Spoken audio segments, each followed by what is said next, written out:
pour résumer la problématique qui m'a toujours beaucoup intéressé, à la fois dans mon enseignement en médecine et ici en psychologie, c'est justement cette notion de plasticité.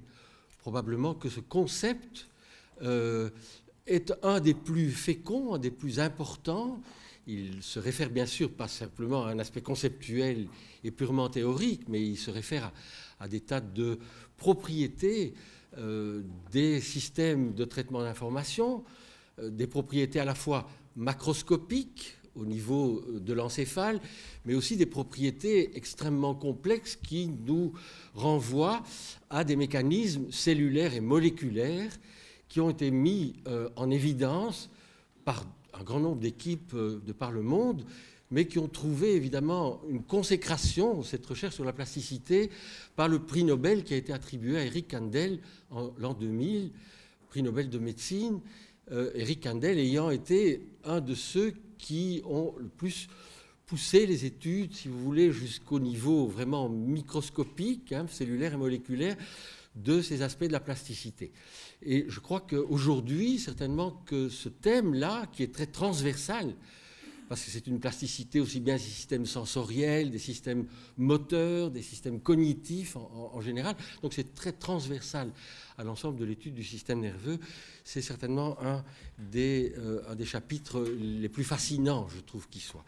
Alors, pour vous dire en deux mots, au fond, la problématique, puis on va venir bien sûr au sujet progressivement. La problématique pour nous, neurophysiologistes, c'est au fond de distinguer deux types de causalité entre le micro-niveau, c'est-à-dire ce qu'il y a dans votre crâne, l'encéphale, qui est évidemment un organe fait de cellules avec des neurones, etc., des connexions, donc des protéines, et ça fonctionne exactement comme d'autres organes de notre corps, bien sûr. Okay, donc ce micro-niveau, et le macro-niveau, qui est l'expression, si vous voulez, de tous ces traitements d'informations au niveau de l'encéphale, l'expression au niveau du comportement. Il est évident que si je vous parle maintenant, c'est que, vous le savez, mon cortex frontal, à gauche, puisque je suis droitier, mon aire de Broca est occupée à être activée de manière extrêmement importante, alors que la vôtre est plutôt au repos. Même si, en décodant les messages que je vous donne, vous activez les schémas de production des mots, même si vous ne parlez pas. OK. Donc, il y a bien ces deux niveaux, micro-niveaux, les cellules de mon aire de Broca qui sont occupées à produire des tas de potentiels d'action maintenant, qui sont activés, et le macro-niveau qui est, je peux vous parler, j'ai un accès lexical. Si j'étais tout à coup pris par une aphasie de Broca, eh bien, j'aurais la capacité d'avoir accès à mon lexique. Ce n'est pas la même chose que l'aphasie de production et l'aphasie de compréhension, peu importe ces détails. Donc, les relations entre micro-niveau et macro-niveau. Deux types de relations. Des relations de causalité ascendante, que je viens de vous expliquer.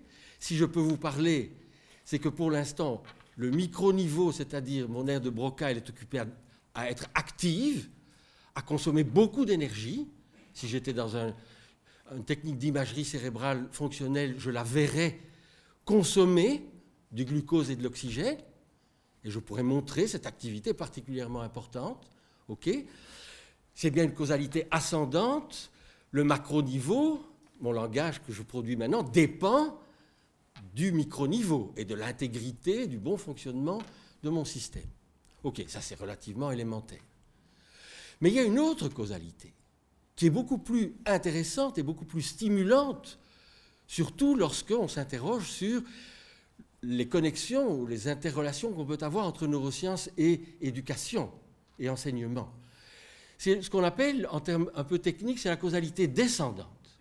C'est-à-dire, ce qui est produit comme propriété émergente de ce cerveau humain, l'écriture, le langage d'abord, l'écriture, et puis tout ce que la culture a accumulé pendant toute l'histoire de cette grande épopée de Homo sapiens, au fond, tout cela, qui sont des propriétés qui dépendent de l'activité cérébrale, elles dépendent de la causalité ascendante bien sûr. Mais toute la culture, au fond, et je vais l'expliquer de manière un peu plus technique dans un instant, elle a la capacité, elle, d'être dans le macro-niveau et d'influencer en retour le micro-niveau. La culture devient un levier de transformation, non seulement de nos comportements, ça va de soi, mais de nos cerveaux. Par quoi? Par les mécanismes de la plasticité. Et au fond, ce qui est passionnant, à la fois dans la recherche aujourd'hui en neurosciences et dans la réflexion plus philosophique, plus épistémologique sur les neurosciences, c'est de travailler sur cette double causalité ascendante et descendante et de montrer comment, en effet, surtout chez l'humain,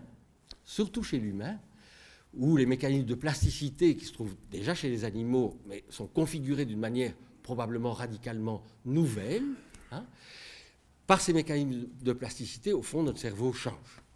Voilà, en gros, l'horizon de la problématique qui est énorme.